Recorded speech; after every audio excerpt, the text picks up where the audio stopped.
Welcome to the channel. सबसे पहले intraday के अंदर हम वनडे कैंडल में देखेंगे, उसके बाद हीरो जीरो कौन से लेवल पे हमें जैकपॉट मिल सकता है वो देखेंगे। कल 60 से 70% प्रोबेबिलिटी हाई है कि हीरो जीरो के अंदर आपको वो जैकपॉट मिल सकता है। उसका रीज़न क्या है ये समझो कि मार्केट को जब भी यहाँ से नीचे आया, अपर साइड गया, तो ये फर्स्ट टाइम ये रेसिस्टेंस लिया, लेकिन सेकंड टाइम एग्जैक्टली रेसिस्टेंस लेके शार्प सेलिंग आ गया। तो जब भी सेलिंग आता है वो शार्प ही होता है, उसके अंदर थोड़ा बहुत जब भी सेलिंग आए तो यहाँ समझ जाओ कि यहाँ के रिवर्सल का आपको एक पॉइंट समझ आ रहा होगा कि यहाँ से अपर साइड गया, नीचे गया, ये फिर से पोस्ट कैंडल बनाया, अगेन ये पोस्ट कैंडल बनाया। तो ये बहुत ही अच्छा अभी हो चुका है कि 2 दिन से कहीं पर भी मार्केट गया नहीं है। तो अगर ये कोई भी साइड अगर अपर साइड जाएगा तो कॉल के साइड 1:5 तक का आपको टारगेट मिल सकता है। बैंक निफ्टी के अंदर, हीरो जीरो के अंदर अगर पुट साइड जाएगा तो भी 1:5 तक का टारगेट आपको यहाँ से ब्रेक किया तो पुट के साइड मिल सकता है। वो हमें किस तरह से कैप्चर करना है वो आपको सबसे पहले मोस्ट इंपॉर्टेंट समझना पड़ेगा। जैसे कि आज का बैंक निफ्टी का क्लोजिंग देखो, 45,690 यानी कि 90.80 और 134.75 का डाउन में अभी क्लोजिंग आया है। और आज का आप मोटा मोटा देखोगे तो मोमेंटम कितना हुआ है, 45,527 से लेके 45,900 से ऑलमोस्ट 500 पॉइंट का यहाँ से मोमेंटम आज हो चुका है। लेकिन अभी जो क्लोजिंग आया है वो एग्जैक्टली 45,700 का क्लोजिंग मान के चलो। यहाँ से जब भी ये एरिया डिफेंड करने के लिए मार्केट ने 2 दिन लगा दिए हैं, लेकिन अगर इस बार ये थर्ड टाइम टेस्ट करने को आएगा तो ये रुकेगा नहीं, यहाँ से और 500 पॉइंट का आपके लिए विंडो ओपन हो जाएगा। और यहाँ से अगर अपर साइड मोमेंटम करेगा तो यहाँ से ये छोटा सा टाइम फ्रेम में 15 मिनट में मैं आपको अभी समझाता हूँ, ये ट्रेंड लाइन ब्रेक करेगा तो अपर साइड भी 500 पॉइंट आपको मोमेंटम मिलेगा। और एक्सपायरी के दिन इतना मोमेंटम बहुत ही अच्छा होता है कैप्चर करने के लिए। अभी यहाँ से हम 15 मिनट चार्ट में देखते हैं कि हीरो जीरो ट्रेड कौन से लेवल पे और कितने बजे कर सकते हैं और इंट्राडे में कौन से लेवल पे कर सकते हैं। फर्स्ट ऑफ ऑल जो मैंने आपको बताया वो पहले थोड़ा सा यहीं पास्ट 2 दिन का आप रेंज देखो कि मार्केट यहाँ ओपन हुआ था, यहाँ स्पाइक लगाया, यहाँ क्लोजिंग दिया, फिर क्या हुआ, इसी रेंज के अंदर फंस गया और यहाँ क्लोजिंग दे दिया। आज फिर से यहाँ ओपन हुआ रेसिस्टेंस पे, नीचे आया, अपर साइड गया, फिर नीचे आया, फिर अपर साइड और जिगजैग पैटर्न में क्लोज हो गया। तो ये बहुत ही अच्छा अभी एक बॉक्स पैटर्न के अंदर क्लोज हुआ है। तो यहाँ से अभी भी आप समझो कि यहाँ से अगर डाउन गया तो बहुत अच्छा पुट के साइड ट्रेड मिल सकता है, अगर यहाँ से अपर साइड ब्रेक किया तो बहुत अच्छा कॉल के साइड ट्रेड मिल सकता है। लेकिन यहाँ हमें देखना क्या है कि अगर यहाँ से स्लो एंड स्टडी यहाँ तक आया कंजिक्यूटिव, फिर अगर पुट साइड ट्रेड करोगे तो स्टॉप लॉस हिट होगे। अगर यहाँ से कंजिक्यूटिव अपर साइड गया, फिर यहाँ से आप कॉल के साइड ट्रेड करने जाओगे तो स्टॉप लॉस हिट होगे। तो सबसे पहले मोस्ट इंपॉर्टेंट थिंग ये है कि किस तरह से मार्केट हमारे लेवल पे आए तो ट्रेड करना है, आपको ये समझना मोस्ट इंपॉर्टेंट चीज रहेगा। अभी और एक चीज समझो कि मार्केट ने जो यहाँ पे कंजिक्यूटिव टाइम स्पेंड किया था 2-3 दिन बाद, 2-3 दिन फिर ये ब्रेकआउट दिया था। अभी सेम सिनेरियो के अंदर मार्केट ने 2-3 दिन थोड़ा बहुत रेंज के अंदर चेंजेस आया है और कुछ ज्यादा चेंजेस नहीं, और यहाँ क्लोजिंग दिया है। तो यहाँ से आप एक ट्रेंड लाइन ड्रॉ करोगे तो यहाँ से ब्रेकआउट कर सकता है बहुत अच्छा। अगर ये फिर यहाँ से डाउन होगा तो ये क्या होगा, ये देखो ये एम पैटर्न बन रहा है, तो ये शार्प सेलिंग भी आ सकता है। तो उसके लिए दोनों के लिए हमें बड़े टारगेट के लिए कल एटलीस्ट हमें रेडी रहना है। अगर मान लो कि आपने फर्स्ट हाफ में 2 से 3 ट्रेड लिए, 20 से 30 रुपए का एसएल डाला, 3 ट्रेड के अंदर एसएल हिट हो गया, नो प्रॉब्लम। फिर भी अगर एक ही ट्रेड के अंदर आपने 200 पॉइंट का आपको टारगेट मिल सकता है, तो ये टारगेट के लिए आपको रेडी रहना है। इसका मतलब ये नहीं कि इतने एसएल हिट हो गए ही हो गए, ये मैं इसलिए आपको बता रहा हूँ कि वॉलेटिलिटी में अगर बाई चांस एसएल हिट होते हैं 2-3, तो भी 20 से 30 पॉइंट के एसएल के अंदर आपका कुछ कैपिटल में प्रॉब्लम नहीं होने वाला है। लेकिन अगर आपने 2 टारगेट 100 पॉइंट के ले लिए तो ये सब रिकवर होकर आप बहुत अच्छे प्रॉफिट में आ सकते हो। और हो सके तब आप 200 पॉइंट का तो टारगेट कल के लिए आपको कैप्चर करना ही करना होता है, क्योंकि बहुत ही अच्छा मोमेंटम होने की प्रोबेबिलिटी है, क्योंकि मार्केट ने कहीं पर भी मोमेंटम नहीं किया है। अभी ये समझो कि मार्केट एग्जैक्टली 45,700 का क्लोजिंग है, ठीक है। अगर मान लो कि कल मार्केट फ्लैट ओपन हो रहा है, मानो कि यहाँ बीच में ओपन हो रहा है, फिर मैं आपको हीरो जीरो का समझाता हूँ कि एग्जैक्टली कौन से लेवल पे हम ट्रेड कर सकते हैं। यहाँ फ्लैट ओपन होने के बाद अगर ये 45,800 का लेवल क्रॉस करता है अपर साइड, तो यहाँ से हम कॉल के साइड एक्सपेक्ट कर सकते हैं कि ये 46,000 का लेवल टेस्ट कर सकता है कल। तो यहाँ 200 पॉइंट का हमारे पास एक विंडो ओपन हो जाएगा। अगर आप सेफ ट्रेडर हो तो किस तरह से ट्रेडिंग करना है कि यहाँ से अपर साइड जाए, फिर थोड़ा रिट्रेस हो, फिर ये लेवल जब क्रॉस करे तभी कॉल के साइड ट्रेड करना चाहिए और 1:3 1:5 का टारगेट रखना चाहिए और ये आपको बहुत तेजी से मिल सकता है। अगर मान लो कि मार्केट यहाँ फ्लैट ओपन हो और नीचे आया, नो ट्रेड, वेट करो, थोड़ा रिट्रेस होने दो, फिर अगर ये एरिया पूरा जो यह लगातार टेस्ट हो चुका था, ये 45,600 का एरिया अगर क्रॉस करता है डाउन साइड, तो यहाँ से पुट के साइड भी हमें 1:3 1:5 का टारगेट रखना है, 20 से 30 पॉइंट का स्टॉप लॉस डालना है। अगर मान लो कि बाई चांस यहाँ से मार्केट इस तरह से गया, फिर ये रिट्रेस हो गया, एसएल हिट हो गया, या फिर ये रिट्रेसमेंट के बाद आप ट्रेड कर रहे हो, तो भी यहाँ से आपको इतना 1 से 2 ट्रेड में ट्राई करना है। अगर यहाँ से सेलिंग आना होगा तो शार्प सेलिंग तुरंत आ जाएगा, इस तरह से मार्केट मोमेंटम नहीं करेगा। ठीक है, अगर मार्केट आपके 2-3 एसएल ले रहा है, मतलब समझ लो कि यहाँ कुछ मोमेंटम होने वाला नहीं है, ट्रेड इग्नोर कर दो, सिस्टम क्लोज करके बंद कर दो, इसके अंदर ज्यादा ओवर ट्रेडिंग ना करो।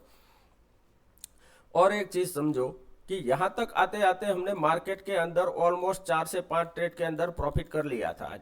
ठीक है, फिर हमने यहाँ ट्रेड बंद कर दिया था और तुरंत यहाँ स्पाइक लगाया, और इसका मैंने टेलीग्राम फ्री ग्रुप में, प्रीमियम ग्रुप में स्क्रीनशॉट भी डाला है कि इसीलिए आपको बताया था कि अब यहाँ से आपको रिस्क टू रिवॉर्ड में ट्रेड नहीं मिल सकता, क्योंकि यहाँ से तुरंत यहाँ से ये अपर साइड और डाउन साइड स्पाइक लगा दिया। तो कॉल या पुट कुछ भी आपने बाय किया होगा, आपके सिर्फ एसएल ही हिट होते, तो आपको पता है एडवांस में कि यहाँ नहीं हो सकता, तो यहाँ आपको psychology, money management, risk to reward समझे बिना ट्रेड करना ही नहीं चाहिए। ठीक है, अभी मोस्ट इंपॉर्टेंट चीज ये समझो, अगर मान लो कि बाई चांस मार्केट अभी यहाँ ये लेवल होल्ड कर रहा है लगातार कई दिनों से, ठीक है, लेकिन अगर बाई चांस ये गैप डाउन खुल रहा है, डायरेक्ट खुल रहा है 45,600 इसी लेवल पे, और यहाँ ये वेट नहीं करता और डायरेक्ट ही नीचे जा रहा है, तो भी यहाँ पुट के साइड ट्रेड कर सकते हैं, लेकिन यहाँ 1 मिनट वेट करना है। अगर ये होल्ड नहीं करता है ये लेवल, तो पुट के साइड आपको 1:2 1:3 4 के लिए आपको टारगेट ट्रेल करते जाना है और आपको बहुत अच्छा टारगेट मिल सकता है। और अगर बाई चांस मान लो कि इसी लेवल पे ओपन होने के बाद डायरेक्टली अपर से जाना स्टार्ट करता है, तो नो ट्रेड, जब तक कि ये जो बॉक्स है, ये बॉक्स का रेंज ब्रेक ना करे तब तक ट्रेड नहीं करना है। कौन से सिनेरियो में? अगर ये गैप डाउन खुलने के बाद अपर साइड मोमेंटम करता है, तो गैप डाउन खुले और फिर अपर साइड जाए, फिर रिट्रेस होने के बाद अपर साइड जाए, तो हमें इसी कैंडल के अंदर इस कैंडल के नीचे स्टॉप लॉस डाल के 1:2 का टारगेट के लिए ट्रेड करना है, अदरवाइज ट्रेड नहीं करना है, इग्नोर कर दो। ठीक है, अगर इस तरह का सिचुएशन नहीं होता है तो। अगर मानो कि मार्केट यहां से गैप अप खुल रहा है, डायरेक्ट 45,800 से 900 के इसी एरिया के आसपास ओपन हो रहा है और ये सस्टेन नहीं किया, डायरेक्ट नीचे आ गया, तो यहाँ कहीं सपोर्ट लेगा, तो सबसे पहले यहाँ इसको रेंज बनाने दो। फिर अगर ये ब्रेकआउट कर रहा है तो यहाँ से कॉल के साइड हमें एंट्री कर सकते हैं, अच्छा प्रॉफिट मिल सकता है। लेकिन अगर यहाँ रेंज बनाने के बाद आफ्टरनून में ये ब्रेक करता है, ये रेंज यहाँ जो बनाई है वो ब्रेक करता है, तो वो रेंज के नीचे ही आपको जो कैंडल से ब्रेक करना होता है, ये सभी कैंडल का लो जब ब्रेक करे तब हमें पुट के साइड ट्रेड कर सकते हैं और 1:3 1:4 5 तक के टारगेट हमें कल मिल सकते हैं, क्योंकि एक्सपायरी है तो प्रीमियम बहुत तेजी से बढ़ेंगे। अगर ये रेंज के बाद आपने ट्रेड किया, तो अगर इस रेंज में ट्रेड करोगे तो प्रीमियम कॉल और पुट दोनों के साइड तेजी से टाइम डीके होने के कारण सिर्फ एसएल हिट हो गए, और इतना लगातार ट्रेडिंग करने के बाद अगर लॉस हो गया इसी ऐसे मार्केट में, लगातार 10-20-30 ट्रेड कर दिया, तो ऑलमोस्ट आप 10-50 हज़ार के लॉस में हो गए। उसके बाद अगर 10-15 हज़ार का प्रॉफिट होगा तो आपके लिए ऑलमोस्ट ओवरऑल कुछ बचेगा नहीं अकाउंट में। तो थोड़ा वेट करें, पेशेंस से ही ट्रेड करें, आपका जब सेटअप आए तभी ट्रेड करें, अदरवाइज मार्केट को इग्नोर कर दो, सिर्फ वॉच करें। अभी हीरो जीरो ट्रेड के लिए समझो, अगर मान लो कि मार्केट फ्लैट या गैप अप या गैप डाउन खुला लेकिन इसी रेंज में चल रहा है, ये रेंज कौन सा है ये समझ लो। सबसे पहले 45,850 ये अपर साइड का लेवल है और डाउन साइड लेवल है 45,650। ये दोनों लेवल के अंदर मानो कि मार्केट फर्स्ट हाफ में चल रहा है और ये आफ्टरनून में 11:30 के आसपास अगर ये 45,850 क्रॉस कर रहा है, तो कोई भी बैंक निफ्टी का 30 पॉइंट का हम प्रीमियम बाय कर सकते हैं। उसका टारगेट रख सकते हैं 60, 80 और 100 120 तक मिनिमम इसका टारगेट रख सकते हैं और स्टॉप लॉस ट्रेल करके हमें जाना चाहिए ताकि बड़ा अच्छा टारगेट मिल सकते। लेकिन अगर मान लो कि फर्स्ट हाफ में इसी रेंज में चलने के बाद ये ब्रेक डाउन दे रहा है 45,000 का। मैंने जो आपको दो लेवल बताया है, अपर साइड और डाउन साइड, वो दोनों मार्क करके रखो। अगर डाउन साइड ये ब्रेक कर रहा है तो कोई भी 30 पॉइंट का बैंक निफ्टी का पुट बाय कर सकते हो और उसका टारगेट रखो 60, 80 और 120। इतना टारगेट तो आपको रखना ही चाहिए। और फिर आपको 200-300 के लिए अगर आप प्रोजेक्ट कर रहे हो तो स्टॉप लॉस ट्रेल करते जाओ। लेकिन अगर मान लो कि आपने 5 लॉट में बाई किया है तो सबसे पहले 3 क्वांटिटी के अंदर आपको 3 गुना या 4 गुना 1:3 या 4 के अंदर आपको टारगेट निकाल देना चाहिए। और 2 क्वांटिटी के अंदर आप बड़े टारगेट के लिए 200-300 के टारगेट के लिए आपको वेट करना चाहिए, ताकि अगर बाय चांस मार्केट यहाँ से रिट्रेस होकर रिटर्न आ जाता है अपर साइड या डाउन साइड से जिगजैग पैटर्न में, तो एटलीस्ट आपका 2 क्वांटिटी में कॉस्ट टू कॉस्ट एसएल कर लो तो आपका कुछ जाएगा नहीं। और अगर आपके फेवर में चला गया तो 2 क्वांटिटी में जो जितना 3 क्वांटिटी में आपको प्रॉफिट हुआ उससे भी ज्यादा ये 2 क्वांटिटी आपको प्रॉफिट दे देगी। तो ये मनी मैनेजमेंट और रिस्क टू रिवॉर्ड समझने के बाद ही ट्रेड करो। अगर बाय चांस वो रिवर्स आ जाएगा तो भी 3 क्वांटिटी के अंदर आपको 1:3-4 का टारगेट तो ऑलमोस्ट मिल ही चुका होगा। तो इस तरह से आप सोच समझ के कैलकुलेशन करके money management risk to reward समझने के बाद ही ट्रेड करें। अगर मान लो कि फर्स्ट हाफ में मार्केट अपर साइड चला गया, फिर से इसी रेंज में आ गया, तो भी इसी तरह से जो मैंने आपको रेंज बताया उसको ब्रेकआउट या ब्रेकडाउन पे ट्रेड करना है। बीच में अगर रहता है तब तक आपको ट्रेड नहीं करना है, चाहे 11:30, 12:30 या 1:30 बजे 2 बजे भी हो। लेकिन जितना लेट हो, मानो कि 2 बजे हो रहा है या 2:30 बजे हो रहा है, तो उतना आपको बड़ा टारगेट का जो प्रोजेक्शन है वो नहीं करना है, इतना टारगेट नहीं लेना है। टारगेट आपको स्टॉप लॉस स्ट्रिक्टली ट्रेल करना पड़ेगा, क्योंकि जितना लेट मोमेंटम स्टार्ट होगा उतना कम प्रोबेबिलिटी बचेगा मार्केट के लिए, मोमेंटम करने के लिए टाइम बहुत कम बचेगा। तो मार्केट हो सकता है 30 वाला प्रीमियम डायरेक्ट 100 हो जाए, लेकिन अगर उसके 10 मिनट भी मार्केट नहीं चला तो डायरेक्ट 50 पे आने में उसको देर नहीं लगेगी, क्योंकि 2:30 बजे के आसपास मोमेंटम हुआ 2:30 बजे या 2:45-3 बजे, तो यहाँ से रिट्रेसमेंट भी बहुत तेजी से आ सकता है। तो ये पॉइंट आप मोस्ट इंपॉर्टेंट है, ये सोच समझने के बाद ही ट्रेड करें, क्योंकि हो सकता है 3 बजे के बाद कंजिक्यूटिव मोमेंटम आए